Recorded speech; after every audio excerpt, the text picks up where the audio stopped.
with Michael Landsberg, brought to you by the Keg Steakhouse and Bar. Oh, yeah.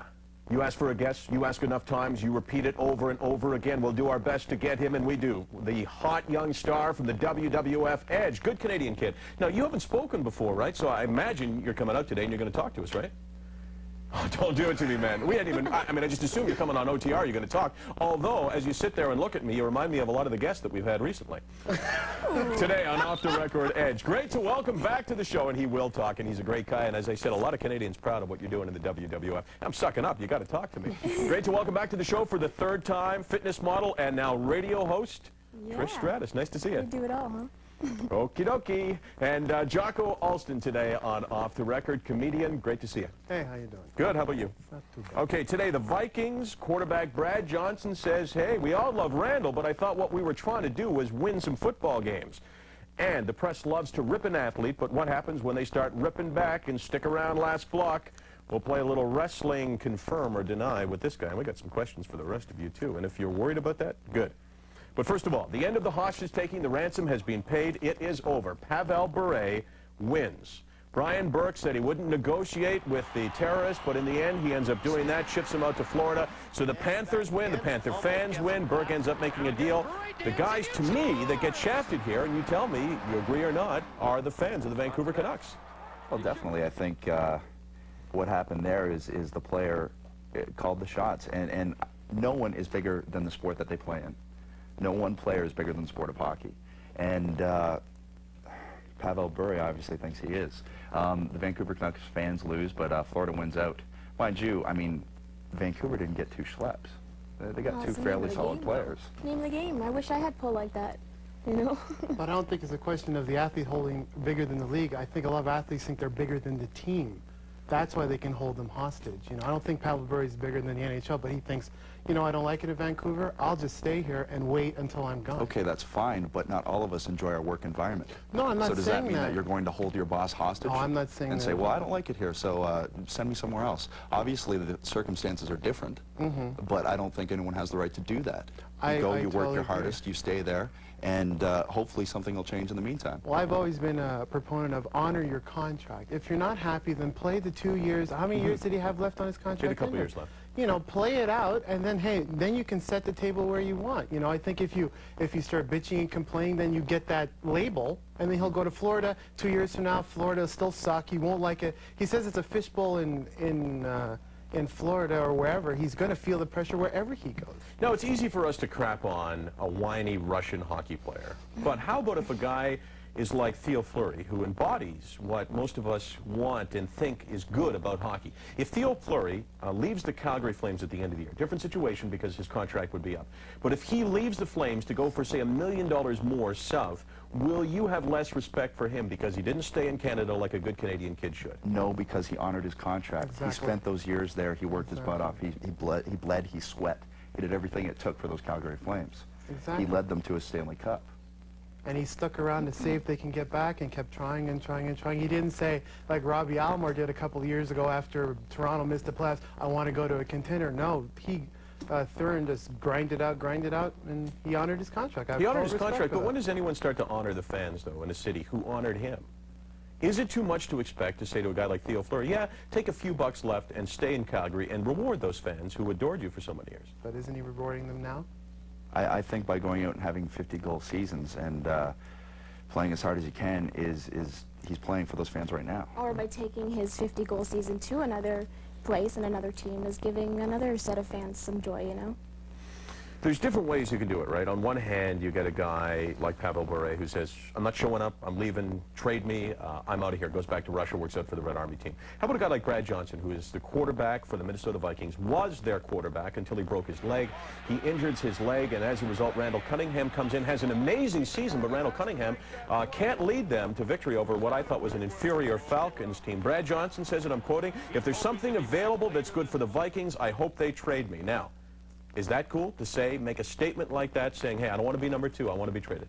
I can understand him being upset, but Randall Cunningham isn't all at fault. He took a team, a very good team, and he did well with it. And I don't think just Randall Cunningham can be blamed for their loss to the Falcons. It's a team game. It's No, not I a don't game. think Brad Johnson was necessarily blaming him, but he's saying Randall Cunningham's going to be #1 quarterback Yes, next yeah, year, yeah, right? but you stated, Oh, you're saying you stated that Randall fell short. The Vikings fell so you short. disagree? Not just disagree one with player you. fell short. Well, The team no, fell short. Because I think what happened in the game, if you watch it, Minnesota's a fast-paced football. They score a lot. What Atlanta did is they didn't try to get into a shootout in Minnesota. They played Falcon football, slowed it down, ran the ball, kept the defense on the field. And by the fourth quarter, you can see the defense was just sucking up wind. They played their game. Instead of the Yeah, Vikings they didn't game. try to do But Brad Johnson says, I don't want to be #2. He's not putting down Randall Cunningham. No. Maybe I did. But he's saying, I don't want to be #2 and make a deal for me. Is that different than Pavel Bure? He's saying, I want you to do what's best for the Vikings. But what's best for the Vikings, of course, is to have 2 good quarterbacks, right? Well, he's thinking about himself there, and I would think about myself too. I mean, I know I used to play on a rep team, and when I moved up to a varsity level, What sport was that? it was field hockey. Uh-huh. And in high school, I was one of the top players. When I moved to a varsity level, I wasn't, and I'm like, well, okay, that's it. I don't want it anymore. So I moved myself to a soccer team, which I was a top level, because you want to be a top level. You want to give your all every game you have. We'll see. Pavel's big beef was the fact that he didn't like Vancouver. Now, Johnson's not saying he doesn't like the team. He just doesn't want to be #2. Isn't it the same thing, though? I mean, it's Bruce Ego, Bure too. was #1 on the Canucks. There's no doubt about it. it's just different reasons, though, to be traded. He's got a contract, Brad Johnson. You told me. Guy's got But a it's contract. Bruce He's got a Ego, contract. too. That's true. So what do you say if you're the general manager? Work your butt off and try and get #1. And too bad. Yeah. Pretty much. It's bruised ego, especially because quarterback is the one position where it's not like you're a pitcher. You can be the 3rd or 4th starter. Either you're the starter or you're holding the clipboard. So I agree with Edge. You know, play your butt off in training camp and try and win the job back. Knock Randall at a #1. Exactly. All right, we'll take a break, and one of the issues we want to talk about is what's acceptable for the media to say. Can we say a guy's bad? Can we go further? For instance, Ryan Leaf, his explosion made for some good television, but it also leaves a lot of questions about how an athlete should react to criticism. Off the Record with Michael Landsberg is brought to you by the Keg Steakhouse and Bar. For great steaks, good friends, see you tonight.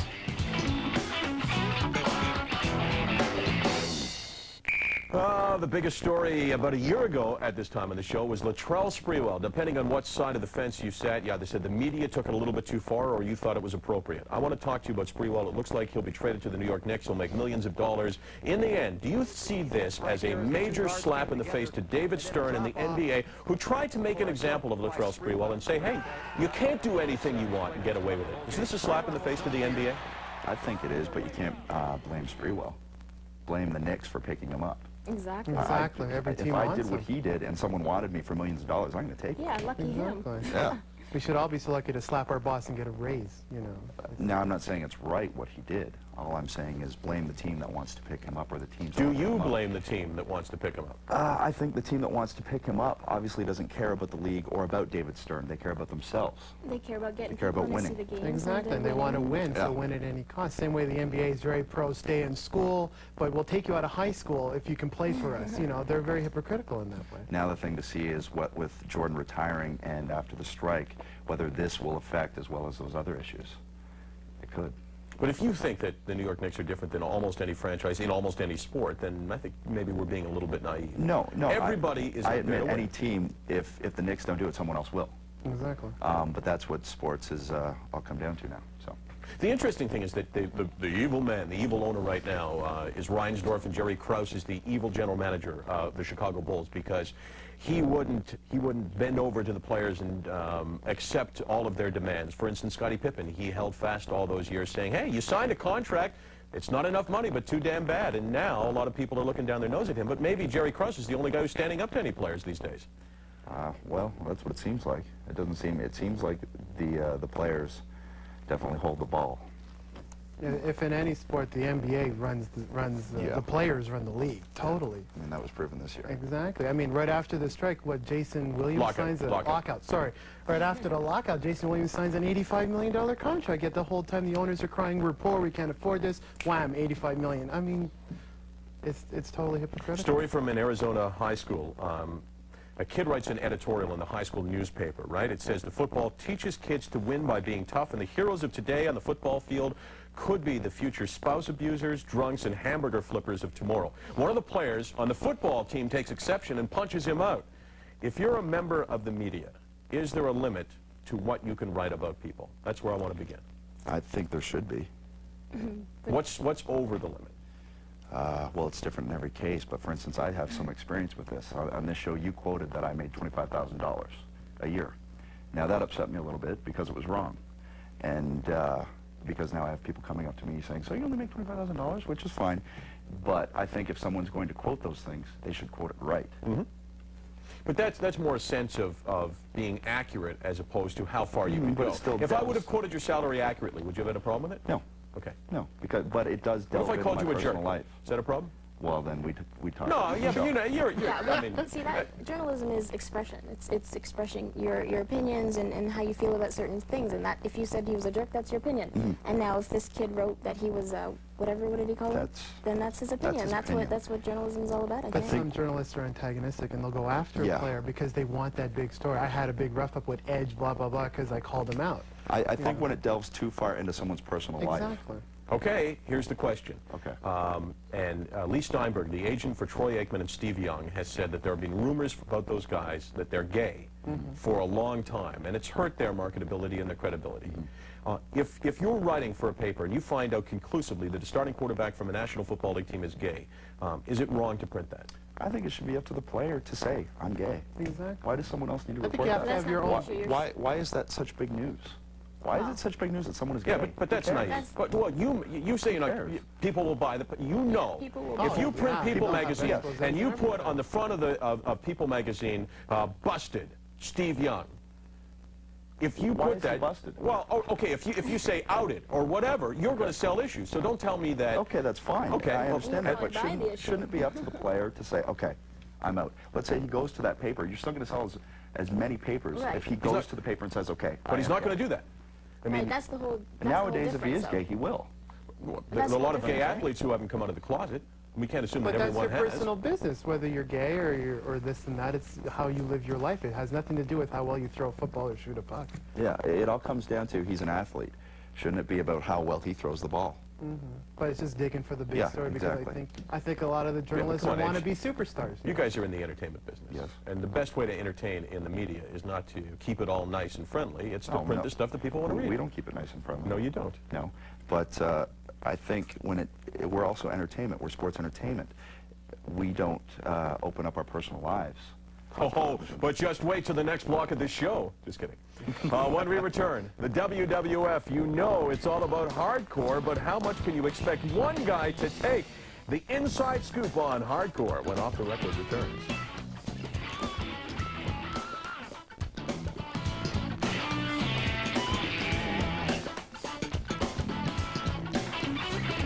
Off the Record with Michael Landsberg is brought to you by the Gillette World Champions Contest.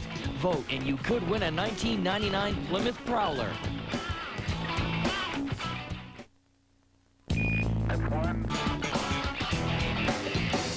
Wrestling has never, ever been hotter on TSN, the United States, wherever. Raw is the highest-rated cable show in the United States. And nothing is more popular right now than hardcore.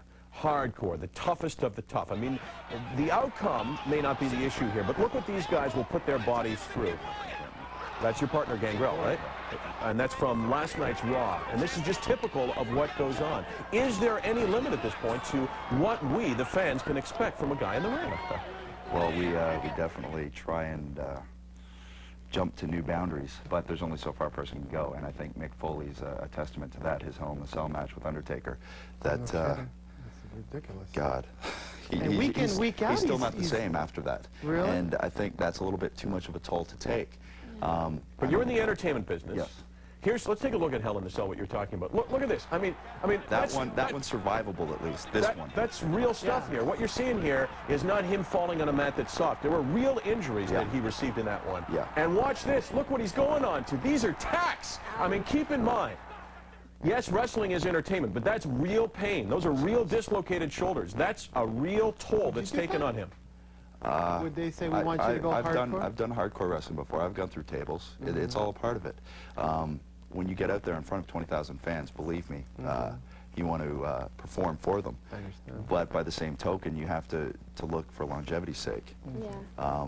which it's a tough coin. You know, it flips either way. But I mean, there's rumors that next week I could be in a hardcore tag match on Raw, and I'm going to go out and I'm going to go through tables and I'm going to hit people with chairs and get hit with chairs, and that's fine.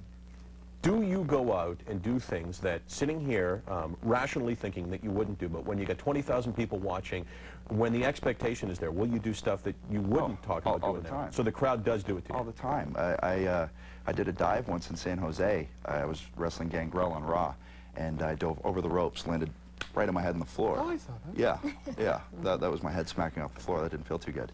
Sitting here right now, I wouldn't go and jump over But adrenaline something. takes over. In any Exactly. performance you do, you get Exactly. that rush that you have to perform, and you just go You from there. hear the roar of the You crowd. Exactly. want to keep it going, keep it Exactly. going. Yeah. But I think that wrestling fans demand it. They get a taste of it. But I don't think wrestling fans are any different than any other fans. Let's face it, in hockey, the talk is clean it up, but it'll never be cleaned up. There will always be fighting in hockey because that's what the fans The want. crowd They comes want up the for it. blood. Yeah. Yeah. The crowd comes up for a fight. Exactly. So is wrestling any different than the other sports, given what no. we expect? No, I think you're giving the fans what they want, and I think as far as the athletes are concerned, I mean, it's expected, but it's, I mean, personal as far as how far they're going to go individually. Like Mick Foley, that's, I think, individual. Correct? Yeah. Yeah, he's- You know, I mean, you're gonna do the hardcore match. Just doing the hardcore match is itself And taking the it to fact you another have to limit fight for the you. next week and possibly another hardcore match, I mean, you got to take a couple of weeks to recover from that. No. We'll wrestle the next day. Not allowed. Really. Yeah, there's no rest. But I mean, I think it'll always only be a small portion of what we do. Oh, there's no doubt about I don't that. think it'll all, every match won't be hardcore because then the fans get bored of it. But ECW is all hardcore, isn't it? Yeah, but they still have wrestling matches. do they? They still do. And they've cornered that little market. That's their market. That's fine. But that's not what we do. That's just one aspect of what we do. I We hit think, I it. think there's the overall, which is like, you know, the sport, you go to see the hockey game, but it's always nice to throw in that fight or that extra hardcore match, and that's what it is. That's it's just exactly kind of what it keeping is. it. Tell me keeping about it Mick live. Foley. I'd love to have him on the show to talk, for real. Does he surprise himself even in the ring for the stuff that he does? I mean, that stuff is absolutely mind-blowing. You're talking about a guy falling 20 feet onto a table. Yeah. Well, that was right at the beginning of the match. That match went on about 15 or 20 more minutes, and he didn't remember anything after Get a that broken point. jaw, right? His teeth were stuck out of his nose. He had a separated shoulder, 2 cracked ribs, torn muscles. I mean, he didn't remember anything from that fall on. He didn't remember the thumbtacks. He didn't remember going through the cage. That to me is a high tolerance of pain. And that's why when people say, oh, we don't respect what you do, well, try to do what he does. Try and do that. No one could. Is that why we like Mike Tyson, why we love Mike Tyson? Because he gives us what we want, which is he gives us violence. He gives us sport cut down to its cruelest nature. Boxing's not a cruel sport, though. It is. How can you not say it's well, cruel? No, hold on a second. The idea behind it is a science and stuff like that. But I think Mike Tyson brings kind of an animal thing to it that people like to see. I think more people want to see Tyson get his butt whipped one time. Yeah, Well, they've seen it now. Hold on, boxing is not a cruel sport? I'm not saying cruel in the sense of like manipulative and evil, but I mean there is a science. If you watch a Vander Holyfield fight, you watch Roy Jones Jr. fight, Great these guys, boxers. the boxers, they bring that sort of science. But they're trying to inflict pain How on the can you say a opposition. sport where people actually die is not cruel? Or where the intention is to either knock a guy out or knock him so silly that he can't continue. That's what you try to do. And the only people who don't do it are the ones that don't have a strong enough punch to knock the other guy out. yeah. I kind of look at it from the Muhammad Ali sort of Evander Holyfield look, where they weren't like cruel and evil. I mean, the sport itself, but you could bring a level of class to it, where I think Mike Tyson brings it right down to its barest level. Well, I think when we were watching the fight on Saturday night, it was like you're waiting for him. If he started doing combinations and whatnot, it's kind of like you said, you watch it because you want to see that excitement. He starts doing combinations, which he didn't do anyway, but it wouldn't be the same. It'd be like, okay, same old boxing match, or that's neat, that's different. But once he gave them the one shot, then that's what you want to see. People Okay, pay there to it see is. his rage. They do. And what do you think? Do you think boxing is a cruel sport? Jocko says no. I say yeah. Edge and Trish, I think, are on my side. Let us know what you think. Here's some reaction that we got to yesterday's show. Off the record, I'm appalled that anyone would suggest that Mike Tyson is not back on the right track. We were saying he's really washed up in the ring. He has a little ring rust. That's to be expected after a 19-month layoff. He will become heavyweight champion again. I think I disagree with that. There's our website, our email, our fax number. Back to get some of the inside story when we return. Gillette honors exception. Famous last words. I said to him, don't worry, they're laughing. Jim Van Horn up next. Don't worry, he will deliver all the news of the day. Some other things to tell you about. This is a great one. Pavel Bure on That's Hockey, 7 o'clock Eastern, 4 o'clock Pacific time. Elsewhere on TSN, Roy Jones Jr. against Rick Fraser. That's 8 o'clock Eastern, 5 o'clock Pacific. We have got the X Games, winter style, continuing tonight. Make note of the time. And one other thing, OTR, they're back. Gene Mack, Liam McGuire, toe-to-toe, face-to-face, knock them down, drag them out battle on OTR. All right, before we go, let me tell you a few things, or before we get to the inside scoop from The Edge, let me tell you about a big contest with the WWF. Of course, you know that Raw is going to be live on TSN February the 8th from the Sky Dome. And please, if you would like to be flown to Toronto, stay at the Sky Dome Hotel, get ringside seats, watch a taping of this show and Gallagher's show, send a postcard to Lansing Square at that address. The secret word, I feel like it's a game show, is attitude. And something that we introduced yesterday, The Loop. We always want to find out your opinion on different subjects and the opinion of our guests. So, on our website, we're calling it Inside or Outside of the Loop. We're asking these questions and others. Will Mike Tyson contend again? Who won the Pavel Bure trade? Should the NCAA pay its athletes, given they've had all the gambling scandals? That's our website, and we'll be talking to our viewers to find out what they have to say, and our guests on Thursday on the show. All right, before we go, we got stuff to talk about. Edge, I've been doing TV a long time. Never got a sniff of the cover of TV Guide. You got one coming up, don't you? What does that tell you, Michael? That tells me that they have very bad judgment. That's what it tells me. I don't know. It's looking okay up If you there. hit the gym there, Mike, you might get I it. believe they that call that comes up. airbrushing. And That comes speaking up. of that, Trish Stratus, what's up with you? You're on the cover again, right? Two I times of am. Muscle Mag? Yeah, second cover in 6 months. That's pretty cool. Yeah, it's pretty cool. Right now, I'm actually hosting a morning talk show, Tuesdays, 7 to 9 in the morning. That's radio you're talking about, right? Radio, yeah. It's 103.5, hits 103.5. And I'm just taking fitness questions on and off the air, and I answer them and speak about fitness. Jocko, you got some appearances in February, I'll right? be at Yuck Yucks in Windsor, and then I'll be at the Communists in Montreal, 3rd week of February. All right, confirm or deny, Edge, the Giant's going to join the WWF. No clue. Okay, the Brood will join Undertaker's ministry. Confirm or deny, Edge? There's rumors. Confirm or deny, Edge? Right now, deny. You buying that, Trish? Confirm or deny, Trish, you, after your appearance on this show, were approached by the WWF to do some work. Confirm or deny, Trish Stratus? Deny. Let's try that again. You got to do that way better than that. Trish Stratus, confirm or deny? I'm going to take the 5th. She's pleading the Okay. We're not playing right, are we? Looks like you guys are going to be colleagues. And Jocko Elston, confirm or deny? We ended up canceling you 6 times for the show, but we more than made up by putting you beside Trish Stratus. Thank you very much. I appreciate it. Oh, that's so nice. Let me hear it say deny. Deny. Put some fever behind that. Guys, Like thanks you're very in- much for joining us on Off the Record. It was a lot of fun. Off the Record with Michael Landsberg is brought to you by the Keg Steakhouse and Bar. For great steaks, good friends, see you tonight. That's right. Michael Landsberg's clothing, courtesy for you. Yeah, I could say that.